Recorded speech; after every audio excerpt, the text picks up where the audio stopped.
It was a stormy night, the kind Los Angeles rarely saw, rain slamming against glass, wind howling through the hills, the kind of night when secrets couldn't stay buried. Steffi stood in the Forrester mansion's drawing room, alone with her thoughts, sipping wine, staring out at the lightning that lit up the sky like a war was coming. And it was, because behind her, trembling, pale, drenched from the rain, stood Poppy. Her mascara had run, her breath was shallow, her hands shaking as if the truth inside her had eaten through her bones.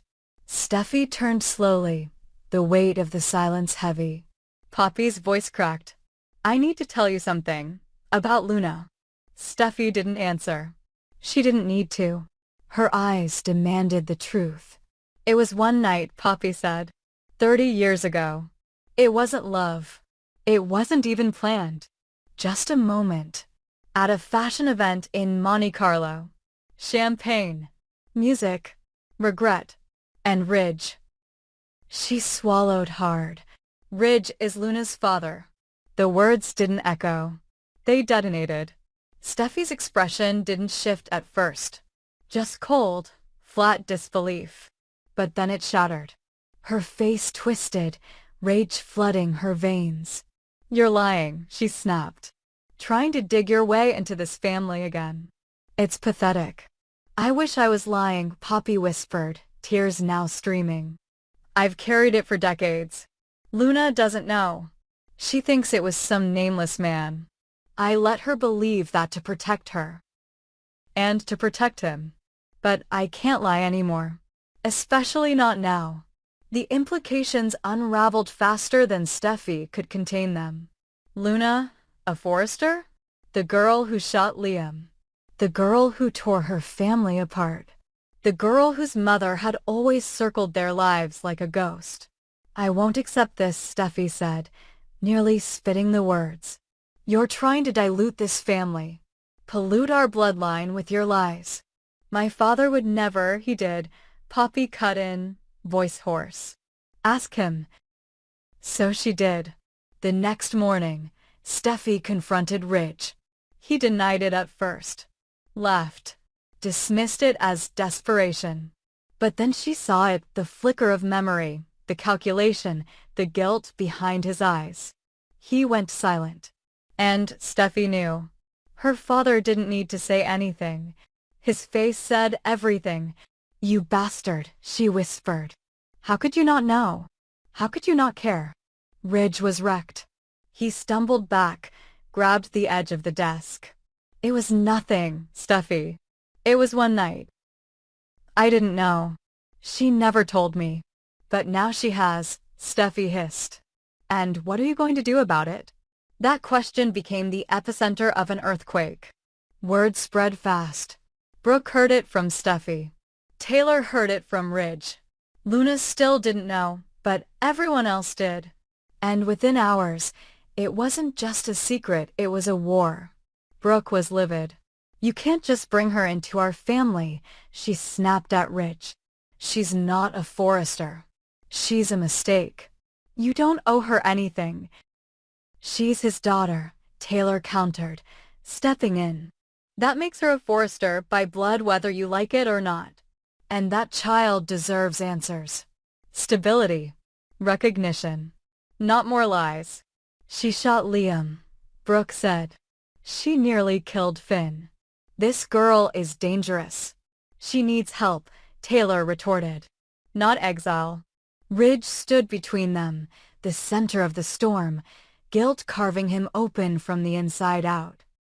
He had spent decades building his family, defending his legacy, raising children under the pressure of his name, and now he had another daughter, born in silence, raised in secrecy, broken by the choices of two careless parents.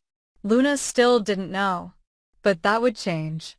Poppy begged Ridge not to tell her. "She's been through so much," she said.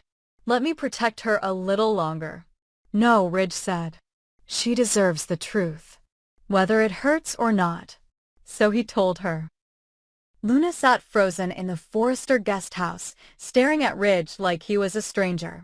"You're saying," You're my father? Her voice was barely audible. Yes, Ridge said. I didn't know. Not until now. But I swear to you, I won't disappear. I'm here, if you want me. She stood.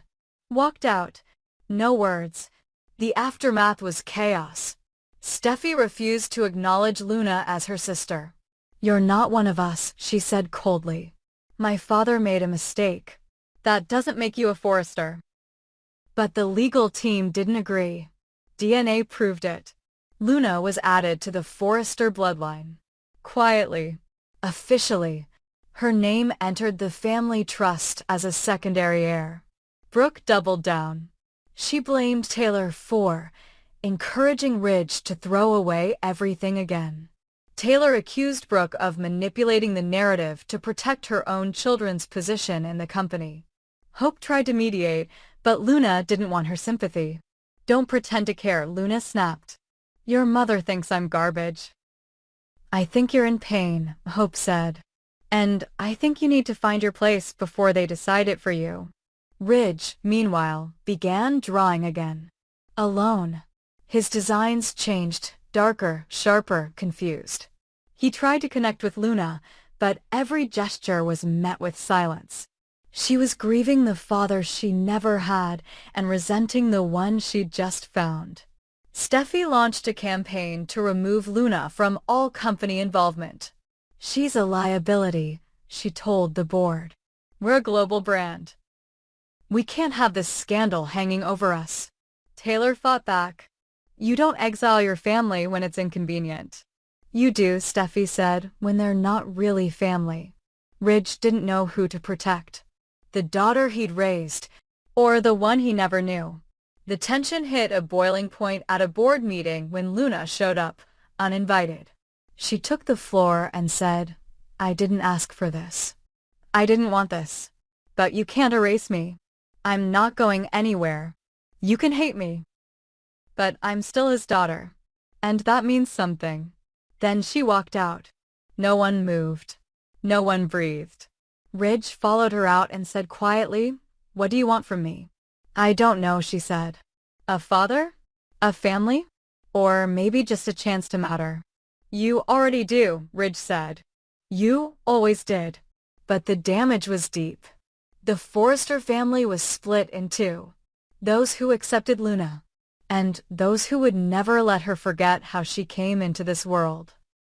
And somewhere in the storm of it all, Eric's shadow lingered. He had feared what secrets could do to his legacy.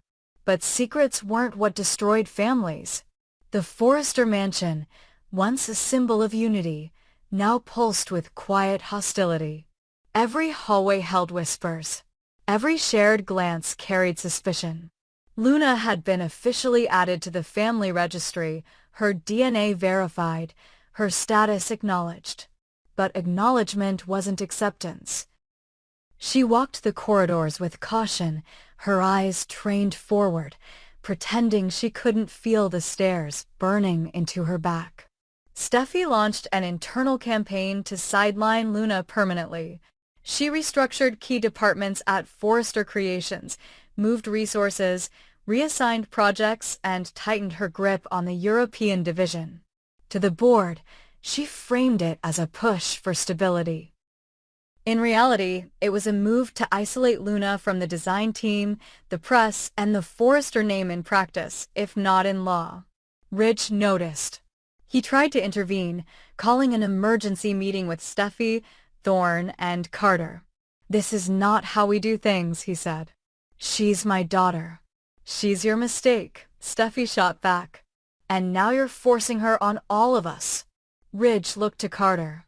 Can we block this? Carter was careful. Legally, Luna's status as your daughter gives her certain rights. But how you manage the brand is a matter of internal discretion. Translation: Ridge couldn't stop Steffi from freezing Luna out, unless he was willing to burn the whole house down. Meanwhile, Luna finally confronted Brooke. It happened in the main office, after hours. Brooke was reviewing campaign layouts. Luna stepped inside, closed the door behind her. You hate me, she said bluntly. Brooke didn't look up. I don't hate you. I hate what you represent. Luna folded her arms. You think I ruined Ridge? I think he ruins himself, Brooke answered, finally meeting her gaze. But you being here doesn't help. Then say it, Luna said. Say I don't belong. Brooke stood. You don't belong here. Not because you're not his daughter, but because you don't understand what this place means. You didn't earn it. You dropped into it. And now we're all paying the price.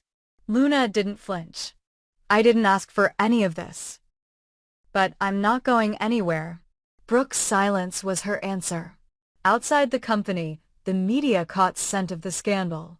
Fashion blogs, gossip sites, legacy publications, they all latched on.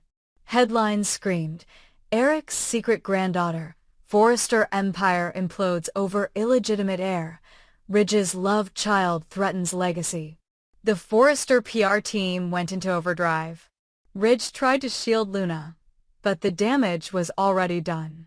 Then came the biggest blow, a leaked internal memo. A document written by Steffi, marked confidential, outlining her plan to restructure the company and redefine core leadership away from scandal-adjacent personnel. Luna's name was explicitly listed under non-essential assets. It went viral. Luna saw it. Ridge saw it. So did the world. Ridge exploded. He stormed into Steffi's office. You called my daughter a non-essential asset? His voice shook. She is your sister. No, she's not, Steffi snapped. She's your sin. And this family's weakness. That night, Ridge made a choice. He stepped down. He left his position as co-CEO of Forrester Creations. In a public statement, he said, "Family must come before fashion. I can't lead a company that rejects my own blood." It shook the fashion world. Investors panicked. Stocks dipped. Thorne tried to stabilize the leadership, but internal chaos only grew. Steffi doubled down, insisting the move was temporary, that Ridge would return. But behind closed doors, she began maneuvering to claim permanent control. Luna, meanwhile, withdrew. She stopped coming to the office. She refused interviews. She stopped answering Ridge's calls. She felt like a symbol, not a person, a weapon used by Ridge, a stain to Steffi, a threat to Brooke. She packed her bags. But before she could leave LA, Taylor found her. They met in a quiet cafe near Malibu. Taylor looked tired, but kind. You were never the problem, she said. This family. We destroy ourselves from the inside out. You're just the latest excuse. I'm done fighting, Luna said. This isn't my war. Taylor nodded. Then stop fighting. Start claiming. You don't need anyone's permission to exist. That landed. Luna didn't leave. She did the opposite. She re-entered Forrester quietly, not through design or PR, but through legacy. Using her inheritance from Eric, she bought out a dormant Forrester subsidiary. Maison Etoile, an experimental couture line Eric launched in the 90s and abandoned. Luna rebranded it as Luna/Forrester, launched her own designs, hired her own staff, and positioned the brand as a new voice from an old name. The industry took notice. And so did Hope. Hope approached Luna with a proposal: merge Hope for the Future with Luna/Forrester into a joint creative division, answerable to neither Ridge nor Steffi. Luna hesitated, but then accepted. It was a risk. But it was also a revolution. When the press release dropped, Steffi nearly choked. She called an emergency board vote to block the merger, but it failed. Investors were excited. Younger demographics loved Luna's vision. Even Thomas, quietly watching from the sidelines, admitted the pieces were damn good. The next Forrester fashion show featured Luna's debut collection. It closed the show. The models walked in silence, wearing bold lines and rebellious silhouettes, and the audience stood. A standing ovation. Some in the crowd cried. Ridge sat in the front row, eyes wet. Brooke sat across the aisle, stone-faced. Steffi watched from backstage, jaw clenched. Taylor smiled. Luna walked out last. No longer a secret. No longer a scandal. No longer invisible. Just Luna Forrester. And no one could take that name from her again.